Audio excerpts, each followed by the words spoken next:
Season 2's finally here. When I tell you I'm excited for y'all to see what we have coming this year, it's no understatement. We're fired up. I know y'all are fired up. Y'all sent in some great comments. Y'all have given us so much support, but we also know that you're ready for some new stuff and some new action.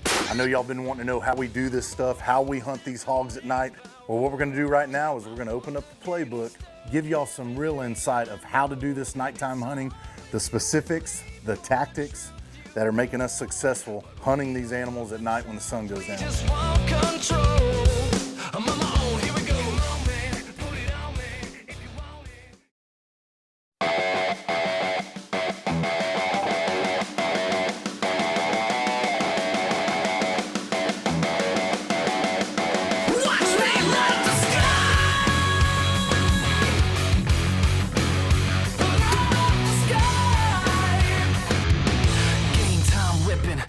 Condition, lights out, stomping all competition. My utmost to his highest, it gets no flyer. We set the mainframe on fire.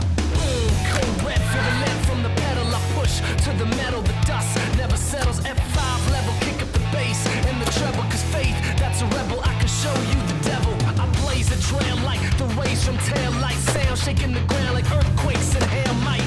Someday I'll die, but not tonight. Excuse me while I light up the sky.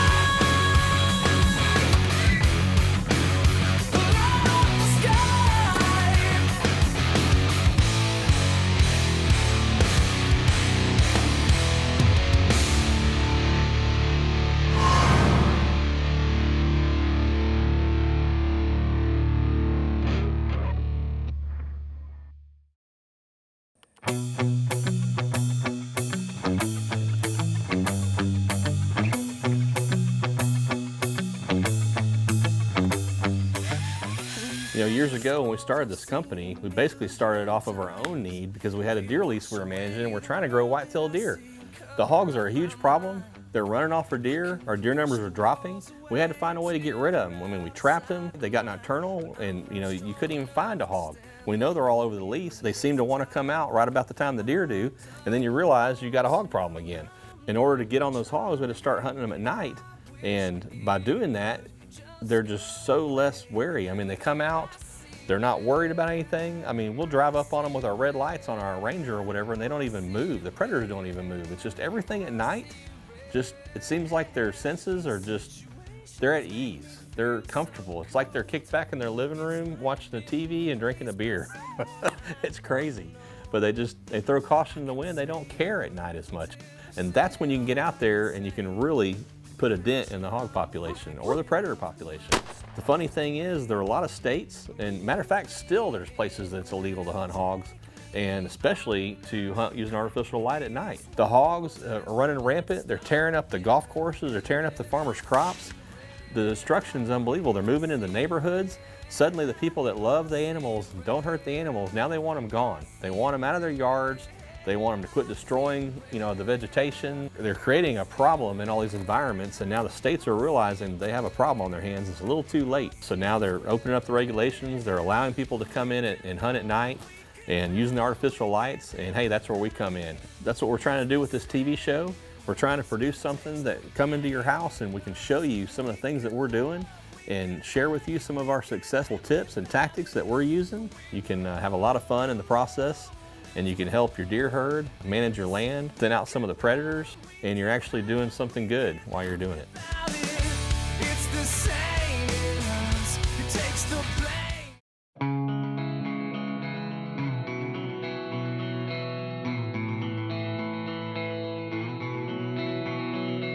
A lot of people ask Chad now, you know, y'all can just shoot hogs during the day. Why are y'all hunting them at night?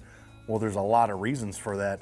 First of all, to shoot the big ones that are causing the most damage, they don't come out usually till late at night. You're gonna see the bigger hogs that you're having the most trouble with. They're the most destructive. You're gonna be able to get on those that you don't see during the daylight. There's a lot of hog hunters out there now that the only reason they became hog hunters is they were deer hunters first, and their property suddenly got taken over by hogs. And they had to try to remove these hogs because, you know, their deer hunting was being affected. Sometimes the deer will even move to other properties, and certainly don't want that. As soon as you start shooting the hogs during the daylight, they disappear real quick.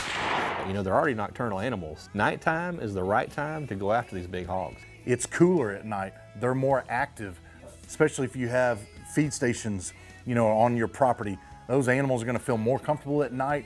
They're not gonna feel pressured, and you're able to take advantage of the darkness and be able to get on these animals and get your shot on these animals too. A lot of times during the day, hey, they don't have the greatest visibility, but they can still see better in the daytime, obviously, than the dark. And also, if you get the wind right, man, you can really take advantage of these animals at night, especially with the right lighting system.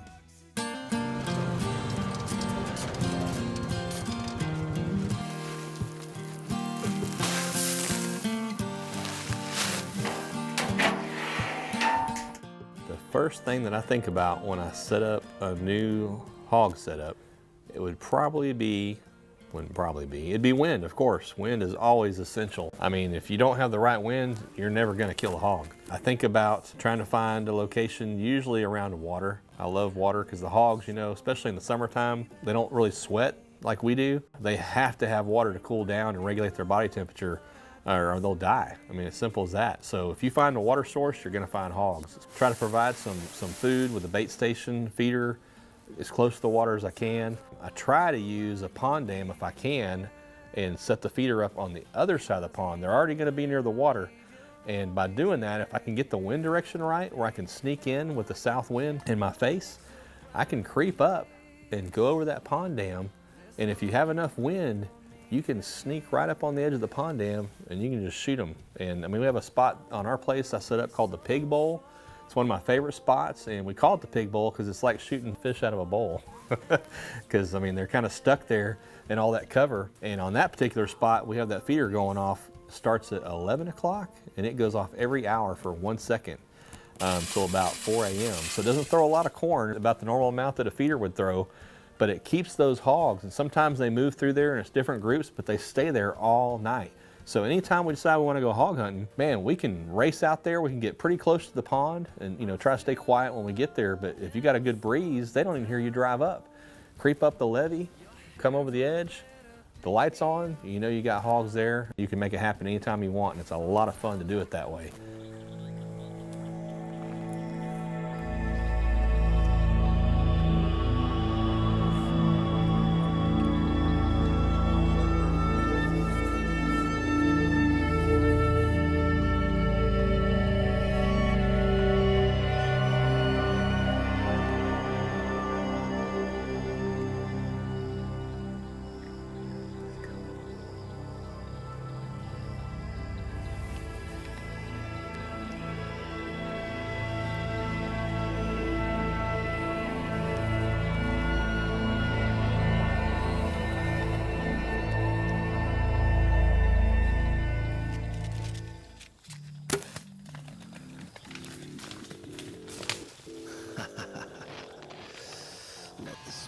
I think I made a good shot. I didn't get much penetration.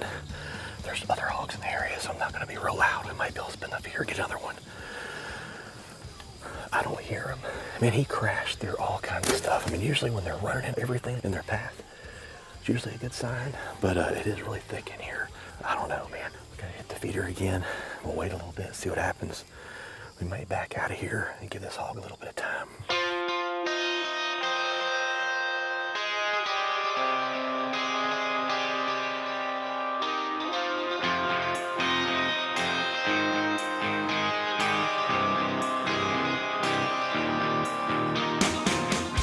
Having the wind right is key, but here's the thing, Chad and I have been through it a million times. We get the wind right, everything's perfect. We're going into the setup. There's a little bit of a breeze that's in our face. We have a little cover wind, we call it. Then we get to the setup, everything's settling down, and there's zero wind. You make one type of movement or an adjustment in your seat or getting your bow up or whatever, and that hog is out of there. You may have a hog that's starting to come in and work in on you. They have excellent hearing as well. And if they hear something and you don't have any wind, it can blow the whole deal for you. So it's almost strange. You want a little bit of wind to have as your cover wind to be successful. But the main thing is getting that wind right. If you don't even have the wind right to begin with, you're not gonna see much of nothing. Running away, we'll never make it alive till we stand and we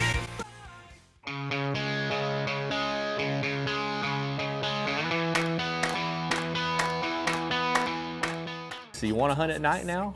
Hey, we've got you covered. No matter how you want to do it, we've got a product that's going to fit your needs. About 12 years ago, we came out with a kill light feeder light. It's basically just a disc light with strong magnets on it. You can put 4C batteries in it, throw underneath the feeder. It's got a photocell. When it gets dark, it's going to run all night long. Has a power cord that comes with it, hook on a 6 or 12 volt feeder battery. We came out with the motion activated feeder light, still called the kill light. It actually has the same magnets on the back, looks exactly the same. It just has an addition of the motion sensor, and it actually only comes on at night when it sees an animal. So an animal has to walk under it and it'll actually see it. It'll slowly come on. So it doesn't spook the animals, conserves battery power. Well, now we're getting 10 times the run time we were as opposed to the photocell, and people love it. It's still one of our best sellers today. It's been a lot of copycats come out of the woodwork trying to copy what we've got, but get what you pay for. There's nothing like the original. We had a lot of people that wanted something that was really bright. They want to be able to see something 200 yards away from their stand. So we came out with the Kill Light Extreme feeder light, and it's the same exact feeder light.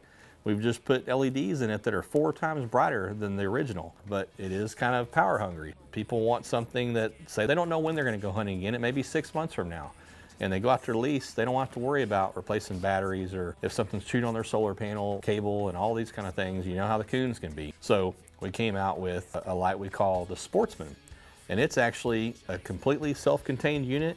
It has a solar panel on the back, light panel on the bottom. It's got a lithium battery, like a cell phone type battery inside.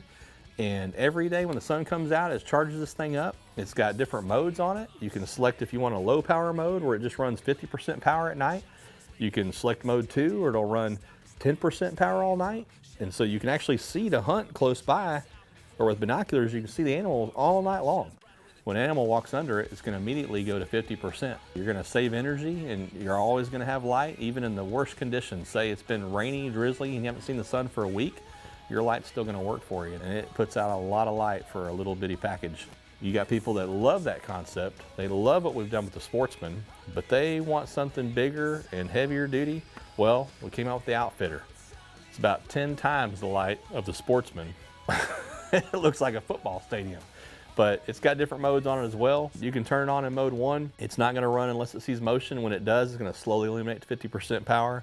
You put it on mode 2, it's going to run 10% power all night. It's going to slowly illuminate to 50% when it sees motion. Mode 3, it's going to not run until it sees motion. It's going to slowly go to about 100% power, which is extremely bright.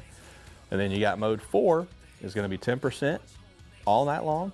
Animal walks up, it's going to go all the way to 100% power. 5 is the mode that most people like, and it's a great mode. That's the ones that we use our lights in, but it's going to run 25% power all night long, which is more than enough light. It's actually brighter than most all of our lights that we have, and it's on all night. And when an animal walks up, it's going to go to 100% power, and it's unbelievable. So the key to putting this thing up is to face it where it gets southern sun, and it's got to have that sun to charge that battery pack. By having the modes, even if you don't have a lot of sun, you can put this in mode 1 and possibly mode 2, and you can still have light when you need it to hunt those hogs. And no matter what, you're going to have light and you're going to have a successful hunt.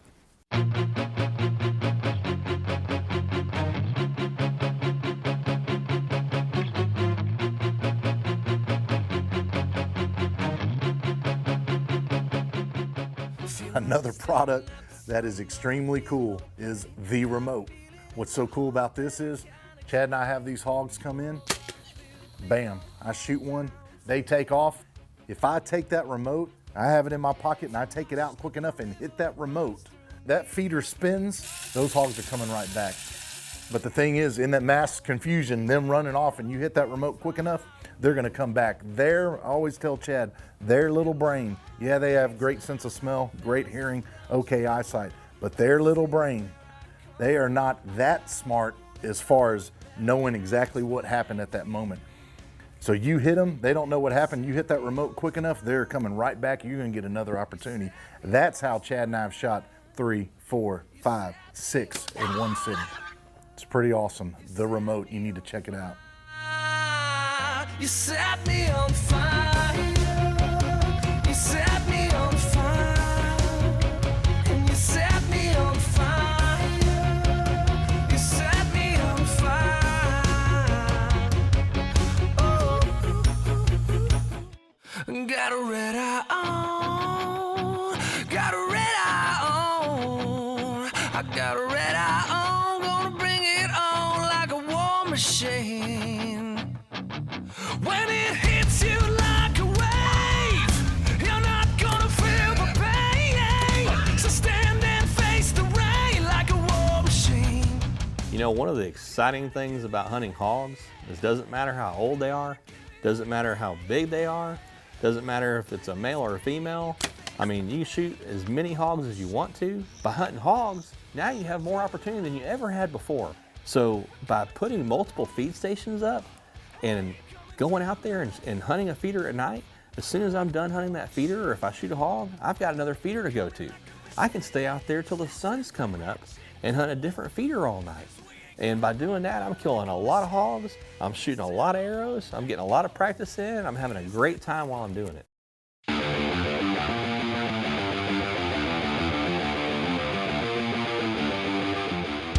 You know, we packed a lot of information into this episode, and we got into some of the specifics and tactics of night hunting, but hey, we're just scratching the surface. We have big whitetails that are gonna be coming your way, a lot of predator hunts, and some really heavy hogs gonna be hitting the ground.